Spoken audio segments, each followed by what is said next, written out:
তিনি রমাদানে সবচেয়ে বেশি তেলাওয়াত করতেন। যে সময়টা আমরা কাটাচ্ছি, আমরা কোন মাস কাটাচ্ছি এখন?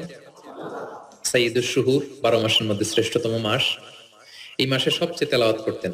আমাদের আয়েশা রাদিয়াল্লাহু তাআলা আনহা বলেন, লা আ'লামু রাসূলুল্লাহি সাল্লাল্লাহু আলাইহি ওয়াসাল্লাম ক্বারাআল কুরআনা কুল্লাহু ফি লাইলাতিন ক্বাত্তু গায়রা রমাদান। রমজান ছাড়া কোন মাসে মানে এক রাতে পুরো কোরআন পড়ে ফেলছেন এরকম আমি দেখিনি। শুধু রমাদানেই দেখেছি এত তেলাওয়াত করতে। এবং বছরব্যাপী যা নাজিল হতো আল্লাহ রাসূল সাল্লাল্লাহু আলাইহি সাল্লাম রমাদানে সেটা রিভাইজ করতেন। এবং রমাদানের প্রতি রাতে জিবরিল আলাইহিস সালামের সাথে রাসূল সাল্লাল্লাহু আলাইহি ওয়াসাল্লামের মিটিং হতো। প্রতি রাতে, তার মানে 30 দিনে কয়টা মিটিং? 30টা মিটিং। কি হতো এই মিটিং এ? সারা বছর যা নাজিল হয়েছে রাসূল সাল্লাল্লাহু আলাইহি ওয়াসাল্লাম জিবরিল আলাইহিস সালামকে সেটা শোনাতেন। আবার জিবরিল আলাইহিস সালাম রাসূল সাল্লাল্লাহু আলাইহি ওয়াসাল্লামকে শোনাতেন, দুই পক্ষ থেকে। আর যে বছর আল্লাহ রাসূল সাল্লাল্লাহু আলাইহি ওয়াসাল্লাম ইন্তেকাল করেছিলেন ওই বছর পুরো কোরআনটা দুইবার জিবরিল আলাইহিস সালাম আল্লাহ রাসূল সাল্লাল্লাহু আলাইহি ওয়াসাল্লামকে শুনিয়েছেন। আবার আল্লাহ রাসূল সাল্লাল্লাহু আলাইহি ওয়াসাল্লাম দুইবার জিবরিল আলাইহিস সালামকে শুনিয়েছেন। আজকে থেকে নিয়ত করেন আমরা শোনাবো। আপনি ভাবিকে শোনাবেন, ভাবি আপনাকে শোনাবে, আপনি আপনার মেয়েকে শোনাবেন, আপনার মেয়ে আপনাকে শোনাবে, যে সূরাটাই পারেন। ঘরটা একটা কোরআনময় ফ্যামিলি হবে আমাদের ফ্যামিলিটা, কি বলেন? এরকম বরকতময় ফ্যামিলি আমরা চাই না?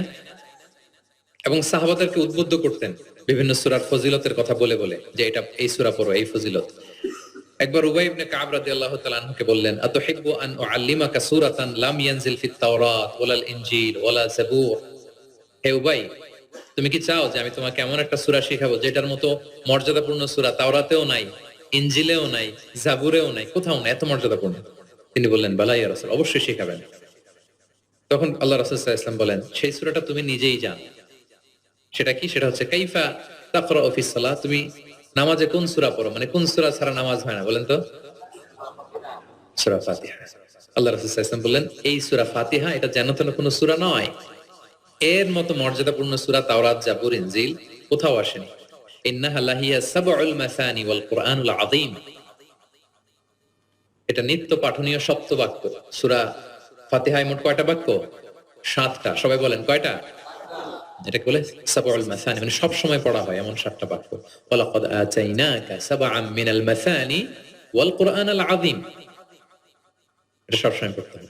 আবু হুরায়রা রাদিয়াল্লাহু তাআলা আনহু বলেন যে আল্লাহ রাসূল সাল্লাল্লাহু আলাইহি ওয়াসাল্লাম একবার আমাদেরকে উৎসাহ দিয়ে বললেন যে একটা সূরা আছে, এই সূরার 30টা আয়াত। এই সূরা যদি কেউ তেলাওয়াত করে, এই সূরা কিয়ামতের দিন এই তেলাওয়াতকারীর পক্ষে আল্লাহর কাছে সুপারিশ করবে, এমনকি তর্ক করবে যতক্ষণ আল্লাহ তাআলা তেলাওয়াতকারীকে জান্নাতি হিসেবে ঘোষণা না দেয়। বলেন তো কোন সূরা এটা? সূরা মুলক। হ্যাঁ। অনেক মানুষ, আলহামদুলিল্লাহ শতাধিক মানুষ দেশে বিদেশে এয়ারপোর্টে আমাকে দেখা হলেই বলে যে শেখ আপনার সূরা মুলকের তাফসীর শুনে আমি সূরা মুলক মুখস্থ করেছি। আলহামদুলিল্লাহ, আমার সৌভাগ্য।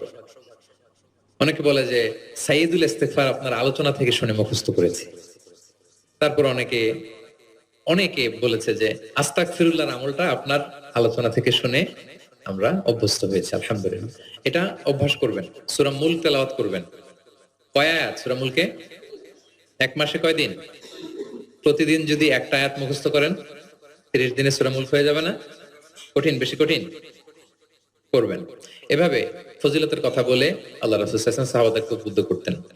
গত বছর আমার একটা বই এসেছে কোরআনের উপর এক নজরে কোরআন, নাম শুনেছেন না আপনারা? সবগুলো সূরার ফজিলত আমরা ওখানে নিয়ে এসেছি। 114 সূরার ফজিলত কি আপনি পাবেন, এবং পড়লে আপনার আরো বেশি মন চাইবে সূরাটার তাফসীর জানতে, অর্থ জানতে, মুখস্থ করতে। এই সূরার ফজিলত কি, সূরার মূল আলোচনা কি, এই সূরা নাজিলের প্রেক্ষাপট কি, এর মধ্যে লেসন কি, মেজর থিম কি, আমি যেভাবে তাফসীর করে আপনাদেরকে শোনাই ওইভাবেই সহজ করে করে প্রত্যেকটা সূরা 5 থেকে 6 পৃষ্ঠায় কভার, যত বড় সূরা হোক একেবারে সামারি নিয়ে এসেছি। যাদের সংগ্রহে আছে এই রমাদানে পড়বেন, খুব সহজ মনে হবে। যে সূরাটার অনুবাদ করতে মনে চায় আগে এক নজরে কোরআন থেকে একবার রিভাইজ দিয়ে নেবেন, অনুবাদটা সহজ মনে হবে। যে সূরাটার তাফসীর জানতে মনে চায় আগে এক নজরে কোরআন থেকে একবার পড়ে নেবেন, একেবারে ক্রিস্টাল ক্লিয়ার, সহজ হয়ে যাবে। দাজ্জালের ফিতনা থেকে বাঁচতে আল্লাহ রাসূল সাল্লাল্লাহু আলাইহি ওয়াসাল্লাম সূরা কাহাফের প্রথম 10 আয়াত মুখস্থ করতে বলেছেন।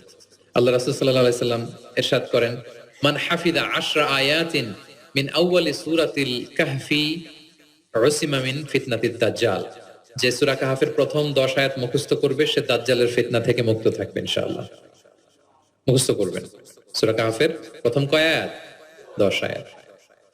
আল্লাহ রাসূল সাল্লাল্লাহু আলাইহি ওয়াসাল্লাম কোরআনের ব্যাখ্যা করতেন, নিজেই কোরআনের ব্যাখ্যা করতেন, কারণ তার উপরই তো কোরআন নাজিল হয়েছে, তিনি সবচেয়ে বড় মুফাসসির। আল্লাহ রাসূল সাল্লাল্লাহু আলাইহি সাল্লামের চেয়ে বেশি কোরআনের ব্যাখ্যা আর কি কেউ জানে? ব্যাখ্যা করতেন।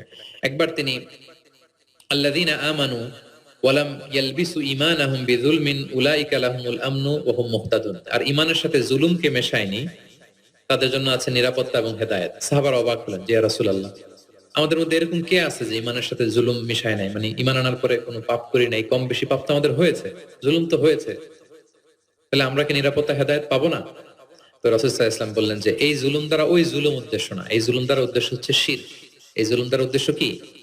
এই যে ব্যাখ্যা করে দিচ্ছেন, সাহাবীদের ভুল ধারণা ভাঙায় দিচ্ছেন। তিনি বলতেছেন, তোমরা কি লোকমান আলাইহিস সালামের ওই নসিহত পড়ো নাই যে লা তুশরিক বিল্লাহ ইন্না শিরকা লা যুলমুন আযীম? আপনার ছেলেকে বলতেছেন যে বাবা শিরক করো না, শিরক সবচেয়ে বড় জুলুম। শিরক সবচেয়ে বড় কি? কারণ এই জুলুমটা মানুষ কার উপর করে? আল্লাহর উপর করে। তাহলে জুলুম মানে হচ্ছে এই আয়াতের মধ্যে শিরক। তাহলে স্বয়ং রাসূলুল্লাহ সাল্লাল্লাহু আলাইহি ওয়াসাল্লাম নিজে ব্যাখ্যা করে দিয়েছেন, সাহাবারা ওনারা ক্লিয়ার হয়ে গেল। কোরআনে যারা অধিক পারদর্শী তাদেরকে রাসূল সাল্লাল্লাহু আলাইহি ওয়াসাল্লাম প্রায়োরিটি দিতেন। কি দিতেন? প্রায়োরিটি। আল্লাহ রাসূল সাল্লাল্লাহু আলাইহি ওয়াসাল্লাম বলেছেন, ইয়া উম্মুল কওমা আখরাউহুম লিকিতাবিল্লাহ।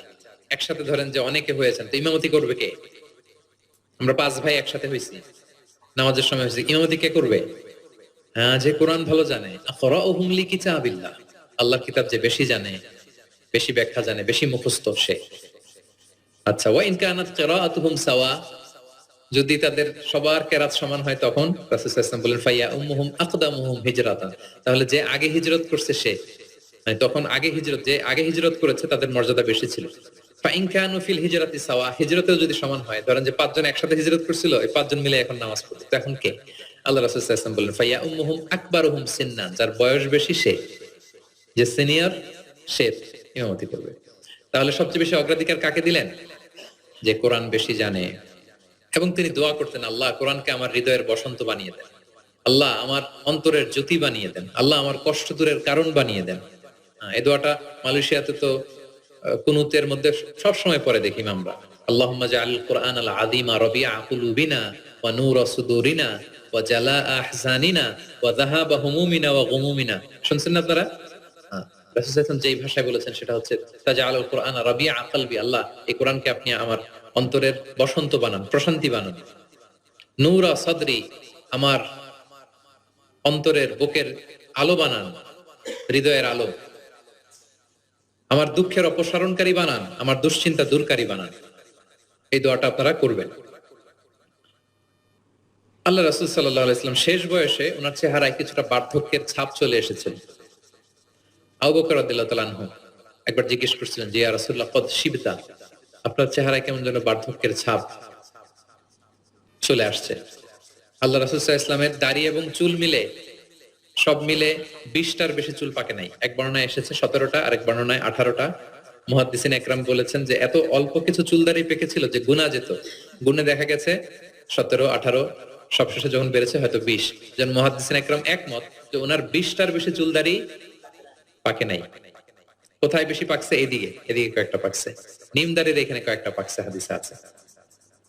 আবু বকর রাদিয়াল্লাহু তাআলা বললেন ইয়া রাসূলুল্লাহ কদ শিবতা, আপনার চেহারায় কেমন যেন বার্ধক্যের ছাপ। তখন আল্লাহ রাসূল সাল্লাল্লাহু আলাইহি ওয়াসাল্লাম বললেন শাইয়াবাতনি হুদ ওয়াল ওয়াকিআ ওয়াল মুরসালাত ওয়া আম্মা ইয়াতাসাআলুন ওয়া ইযা শামসু কুবিরাত। আবু বকর বলো না, আর এই 5টা সূরা আমাকে বার্ধক্যে উপনীত করে দিয়েছে। কারণ এই 5টা সূরার ভিতরে কিয়ামতের বিভীষিকার বর্ণনা এমন ভাবে আল্লাহ তুলে ধরেছেন। আল্লাহ রাসূল সাল্লাল্লাহু আলাইহি ওয়াসাল্লাম এত উদ্বিগ্ন থাকতেন উম্মতকে নিয়ে, নিজের জন্য না, আমাদের জন্য, যে হায় রে কিয়ামতের এই বিভীষিকাময় মুহূর্তে আমার গুনাহগার উম্মতের কি হবে, ওই কঠিন পরিস্থিতিতে আমার উম্মতের কি হবে। এটা যখন ভাবতেন, এই 5টা সূরা পড়তেন, কিয়ামতের বিভীষিকাময় এই পরিস্থিতি দৃশ্যায়নের চিন্তা মানুষ পটে, কল্পনা পটে চিন্তা করতে করতে ওনার মধ্যে বার্ধক্যের ছাপ চলে আসছে কোরআন পড়তে পড়তে, উম্মতের চিন্তায়। সব নবীকে আল্লাহ তাআলা একটা স্পেশাল দোয়া করার সুযোগ দিয়েছিলেন, আর সব নবীরা ওই দোয়া দুনিয়াতেই করেছে, একমাত্র আমাদের প্রিয় নবীজি ছাড়া। সব নবী ওই দোয়া খাটায় ফেলছে দুনিয়াতে, আল্লাহ রাসূল সাল্লাল্লাহু আলাইহি ওয়াসাল্লাম ওই দোয়া করেন নাই।